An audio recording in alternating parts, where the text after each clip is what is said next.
우리의 삶은 시간에 쫓겨다니는 사냥감이다. 매일 똑같이 반복되는 하루하루가 분초의 고민과 고통으로 심장을 쥐어짠다. 인생은 불행해지기는 쉬워도 행복해지긴 어렵다. 평안과 안식은 그대에게서 삶의 의지를 빼앗는 적이다. 인류에게는 고뇌로 가득한 세계, 대기의 압력이 죽을 때까지 가해지는 세계가 필요하다. 오늘의 재앙으로 당신의 내일은 행복해질 수 있다. 삶의 지혜를 구하고 싶다면 내 안에서 신의 자리부터 없애야 한다.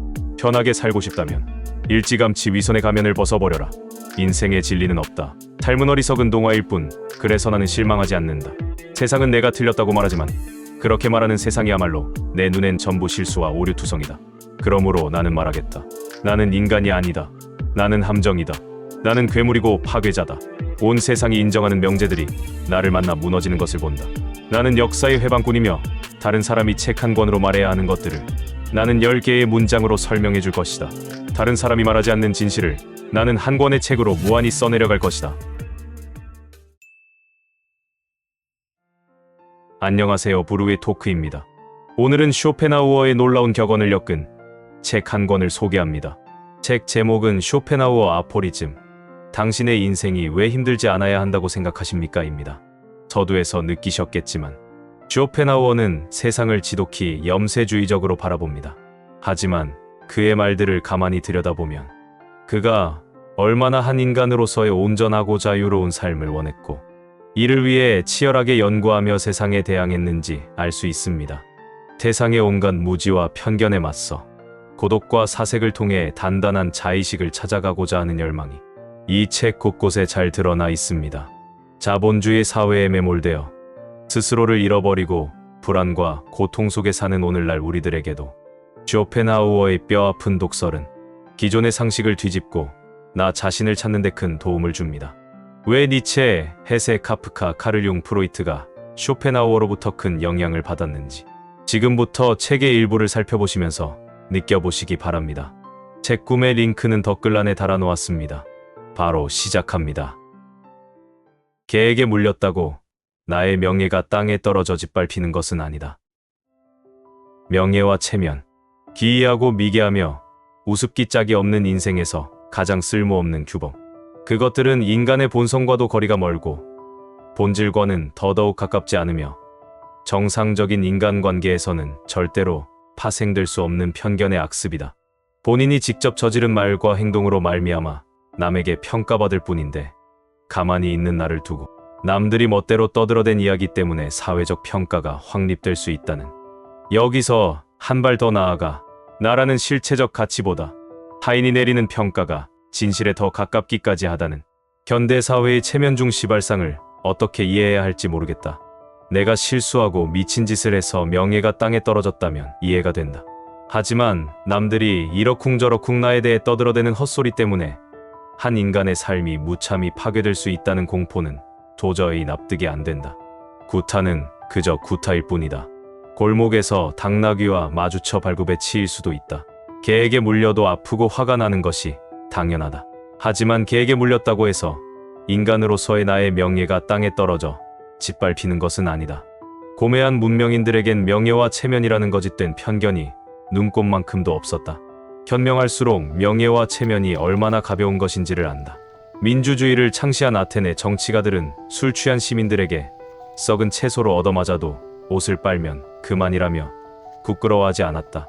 아테네의 정치가들은 억울하게 뺨을 맞아도 개나 고양이가 핥힌 것으로 생각했지. 명예가 훼손됐다며 법정으로 사건을 끌고 가지 않았다. 오늘날 체면과 명예가 그 사람의 전부인 양 절대적인 대접을 받는 이유는 이 시대의 인간관계 혹은 권위와 신분이 편견들로 가득하기 때문이다. 사람이 체면을 중시하는 까닭은 내세울 인간성이 직분에서 얻은 명예 말고는 아무것도 없어서다. 능력이 없으니 사람들의 존경을 받지도 못하고, 그런데 또 권력은 욕심나고, 그러니 스스로 자기 이름에 금칠을 해버리는 것이다. 존경받을 만한 행동을 할 자신이 없어 반대급부로 명예가 훼손됐다는 아집에 사로잡힌다. 명예훼손이라는 협박으로 타인에게 존경을 요구하는 것과 다름없다. 마치 온도계의 수온을 양손으로 꼭 움켜쥐어 수온이 올라가는 것을 보여준 뒤 내 덕에 방이 이만큼 따뜻해졌다고 주장하는 것과 똑같은 행태다.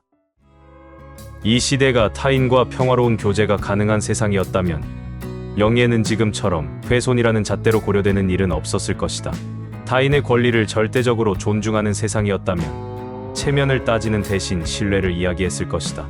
안타깝게도 지금 이 사회에서 명예란 남들이 인정해주지 않아 나 혼자 주창하는 권리, 타인에게 무시당하지 않기 위해 휘두르는 입속의 칼날, 증오하는 자들과 맞서 싸우는 위협의 명분으로 남용되는 중이다.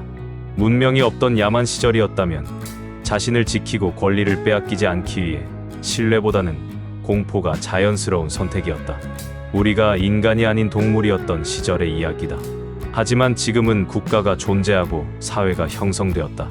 국가가 우리의 신체와 재산을 보호해주는 마당의 짐승처럼 자신의 경계를 지키기 위해 위협과 협박을 난무해야 한다는 것은 치욕스러운 행위다. 인간의 불행 중 상당수는 혼자 있을 수 없어서 생기는 일이다. 사교성이란 지성과 반비례한다. 그 사람이 매우 비사교적이라는 말을 듣고 있다면 그는 위대한 특성을 지닌 뛰어난 사람이라는 뜻이다. 지적으로 뛰어난 사람은 고독으로 두 가지 이점을 얻는다. 첫째는 자기 자신과 함께할 시간을 얻고, 둘째로는 타인과 함께하지 않을 자유를 얻는다. 교제에는 많은 강제와 고충, 위험이 따른다. 인간의 불행 중 상당수는 혼자 있을 수 없어서 생기는 일이다. 사교성은 도덕적으로 떨어지고 지적으로 우둔하거나 불합리한 사람과 접촉하게 만드는 성격이다. 위험하면서도 해롭다. 비사교적이라는 것은 사교가 필요하지 않을 만큼 많은 것을 지니고 있다는 뜻이므로 그 자체만으로 큰 행복이다. 인간이 겪는 모든 고뇌는 교제에서 비롯되기 때문이다. 건강 다음으로 행복의 가장 중요한 요소인 마음의 평정이 사교 때문에 위험해진다. 고독이 없었다면 인류는 지금까지 존재하지 못했을 것이다. 음식을 절제하면 몸이 건강해지듯 사람과의 만남을 자제하면 영혼이 건강해진다. 문제는 인간이 고독에서 태어나지 못했다는 것이다. 인간은 이 세상에 태어날 때 혼자가 아니었다. 부모가 있고 형제자매가 있고 국가와 사회라는 공동체의 소유물로 탄생했다. 어쩌면 고독은 인간의 본성이 아니라 경험과 고뇌의 결과로 만들어진 관념일 수도 있다. 나와 다른 사람들과 교제해서 무엇을 얻겠는가? 사람들과 어울리려면 자신의 본성에 깃든 가장 저급하고 비열한 부분, 즉 일상적이고 비속하며 천박한 부분을 매개로 끄집어낼 수밖에 없다. 공동체는 말 그대로 공동의 가치관과 동질성이 있어야 하는데, 모든 인간이 같은 수준에 도달하기 위해서는 그 집단의 정신 수준을 가장 어리석은 자에게 맞춰줄 수밖에 없는 것이다. 그러므로 사회성은 타인의 높은 수준에 맞춰 나를 끌어올리는 것이 아니라 타인의 가장 낮은 수준에 맞춰 나를 떨어뜨리는 행위가 된다. 공동체를 존속하는 가장 편리한 방법은 저급한 인격을 고상한 인격으로 교육하기보다는 고상한 인격이 저급한 인격을 흉내내게 만드는 것이다. 고립과 고독은 아마도 이런 사회 구성에 질려버린 인간의 영혼이 살기 위해 창안한 고급스러운 감정일지도 모른다. 사람들이 원하는 나로 평생을 살 수는 없다. 현실에서 내가 다른 사람을 칭찬하는 이유는 그에게 칭찬을 듣고 싶어서다. 내가 그를 경멸하는 이유는 그가 나보다 훌륭하다고 생각되기 때문이다. 그의 얼굴에 침을 뱉고 머리를 쥐어뜯기라도 해야 그의 면전에서 내가 수치를 당하지 않게 된다고 생각하는 것이다. 나의 이 같은 조급함과 달리 확고한 자의식을 갖춘 사람들은 타인의 칭찬이나 재촉, 경멸 따위에 신경 쓰지 않는다. 그가 내게 무슨 말을 하든 상처받지 않고 타인에게 상처를 줄 말도 생각나지 않는다. 그런 점에서 봤을 때 자의식이야말로 타인과의 관계를 원만하게 이끌어나가는 힘이라고 정의할 수 있을 것이다. 우리가 인간 상호 간의 관계 맺기에 서투른 까닭은 상대방을 배려하지 않거나 심술을 부리거나 교만하거나 질투하기 때문만은 아니다. 우리가 상대방을 배려하지 않고 내 고집만 부리는 원인은 나보다 훌륭한 사람을 만났을 때 그를 시기하고 어떻게든 깎아내리려고 고집을 피우는 원인은 자의식이 없기 때문이다. 상대방의 시선으로 나를 보기 때문이다. 내가 상대방의 입장이 되어 나를 판단하기 때문이다. 자의식이 결여되었다는 것은 나와 나의 관계가 온전히 성립되지 못했다는 뜻이다. 나와 나의 관계도 온전하지 못하면서 다른 사람과의 관계가 온전해지기를 바란다는 것은 욕심이며 허영이며 교만이다. 사람들이 원하는 나로 평생을 살 수는 없다. 사람들의 눈높이에 나를 맞추려는 데서 모든 불행이 시작된다. 나는 어쩔 수 없이 나다. 내가 나를 부끄러워하지 않는다면 사람들도 나를 부끄러워하지 않게 될 것이다. 희망은 인간을 속여왔다. 세상에 진실한 것이 있을까? 진지하게 마주하고도 상처받지 않을 희망이 존재할 수 있을까? 희망은 우리에게 희망을 주었는가? 아니다. 단지 속여왔을 뿐이다. 아주 오랜 시간 인간을 속여왔다. 좀 더 기다리면, 좀 더 노력하면 내가 그대를 찾게 되리라. 그렇게 우리에게 거짓말을 했다. 얼마나 많은 사람이 희망의 속삭임에 빠져 인내하고 노력했던가. 그 결과 저들은 희망이 절망이 되는 참혹한 순간을 온몸으로 버텨내야 했다. 희망이 우리에게 준 것이 있다면 언젠가 다시 가져갈 작정이기 때문이다. 희망이 우리에게 꿈을 주었다면 언젠가는 꿈에서 깨어나야 한다. 희망이 우리에게 삶의 목표를 주었다면 목표가 달성되는 순간 우리의 노고는 누군가가 희망했던 대로 그에게 고스란히 바쳐지게 될 것이다. 그런 점에서 절망은 희망보다 솔직하다. 그는 우리에게 한 번 준 것을 다시 찾아가지 않는다. 우리가 이 진흙탕 같은 구차한 세계에서 빠져나와도 더럽혀진 시간은 깨끗해지지 않는다고 말한다. 그래서 인간은 세계 외의 절대적 공간, 그리고 그 공간을 창조한 절대자를 의지하려고 한다. 이것은 욕망에서 비롯된 환상이다. 우리는 낙원을 그리워한다는 이유로 낙원의 실체를 믿고 싶어 하는데, 그리움은 떠나온 곳에 대한, 떠나간 자들에 대한 향수가 아닐 수도 있음을 인정해야 한다. 그리움은 욕망의 절정으로, 인간의 망상은 때로는 체험하지 못한 미지에 구애받을 때가 있다. 우리는 단 한순간도 실제하는 낙원을 거닐어 본 적이 없음에도 어딘가에 혹은 죽은 뒤에라도 낙원이 실제하고 있으리라 믿는다. 그 믿음에 기대어 이 비참한 시간과 맞서 싸워보지만 막상 기대했던 낙원의 구성 요소들이 모두 채워진 환경이 주어지면 인간은 또 다른 요구 조건을 내세워 그곳을 피로 물든 전쟁터로 변모시키고 새롭게 낙원을 개척하려 한다. 행복을 손에 넣고 싶다면 인생의 목표가 행복이 되어서는 안 된다. 행복 이외의 다른 목표를 추구해야 한다. 어떤 사람은 말한다. 나 혼자만을 위한 행복은 원하지 않는다. 우리는 타인의 행복, 인류의 진보, 문명과 예술의 발전을 위해 헌신한다고. 모두 거짓말이다. 그들의 수고는 개인의 야심을 채우기 위한 지극히 사적인 노력이다. 행복은 수단을 통해 달성되지 않는다. 어떤 목표를 향해 의지의 실천을 했을 때 길의 중간에서 우연찮게 얻은 물 한 모금 같은 것이다. 깃발이 꽂혀있는 종점에 행복이라는 단어가 새겨져 있다면 그것은 진정한 행복이 될 수 없다. 그 깃발을 손에 넣기 위해 어디선가 누군가와 무엇인가를 실천하고 있다면 그의 삶은 진정한 행복을 만끽하지 못하게 될 것이다.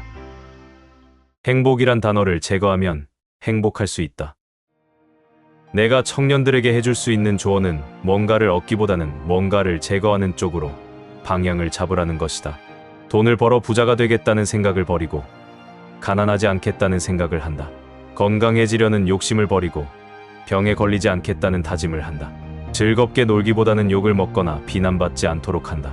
이것은 다분히 현실적인 생활 수칙이다. 이 수칙들을 지킨다면 작지만 확실한 성과를 거둘 수 있다. 머릿속에서 행복이라는 단어를 제거하면 이 수칙들을 좀 더 쉽게 지킬 수 있다. 인생은 불행해지기는 쉬워도 행복해지기는 어렵다. 행복을 포기하는 것은 위선도 아니고 절망도 아니다. 가장 현명한 선택이다. 그 선택이 지혜의 시작이다. 인생의 지혜란 어떤 일을 만나더라도, 어떤 사람을 만나더라도, 어떤 상태가 되더라도 크게 놀라지 않고, 크게 실망하지도 않고, 크게 기대하지도 않는 중용의 미덕이다. 크게 실패해도 크게 실망하지는 않는다. 크게 성공해도 크게 기뻐하지 않는다. 인생이라는 게 사실 크게 휘둘릴 만한 가치가 없기 때문이다. 젊은 시절엔 이렇듯 위선의 함정만 잘 피해 나가도 이른 나이에 삶을 통찰할 수 있게 될 것이다. 제대로 된 인생이 무엇인지는 사람마다 다르겠지만 편하게 살고 싶다면 일찌감치 위선의 가면을 벗어버리는 것이 좋다. 화려할수록 위험하다. 세상은 무대와 같아서 눈에 보이는 건 겉모습에 불과하다. 연극이 끝나면 그 화려한 무대는 순식간에 철거되어 텅 빈 창고가 될 것이다. 그다지 불행할 것도 불편할 것도 없다. 아픔을 모르는 기쁨은 존재하지 않는다. 패배와 좌절 없이 행복은 우리를 방문하지 않는다. 시련의 눈물 없이 웃음에 가치가 매겨지지 않는다. 아픔을 통해 배우지 않은 모든 것이 거짓이다. 너는 이제 아픔으로 인하여 남보다 더 성숙해지리라. 나무는 빗물을 마시고 자라며 인간은 자기가 흘린 눈물로 갈증을 해소한다. 후회하지 말고 눈물을 거둬라. 내가 스스로 진실을 선택하게 될 때까지 씨앗을 뿌리고 삶의 밭을 일궈라. 항구를 출발한 배는 필연적으로 파도를 거슬러야 한다. 인생도 마찬가지다. 태어남은 동요를 수반할 수밖에 없다. 흔들리지 않는 것은 인생이 아니다. 우리는 인생이 베푸는 절망을 거부해서는 안 된다. 이를 의심하지 않는다면 인생도 그다지 불가사의한 현상은 아니다. 그다지 불행할 것도 불편할 것도 없다.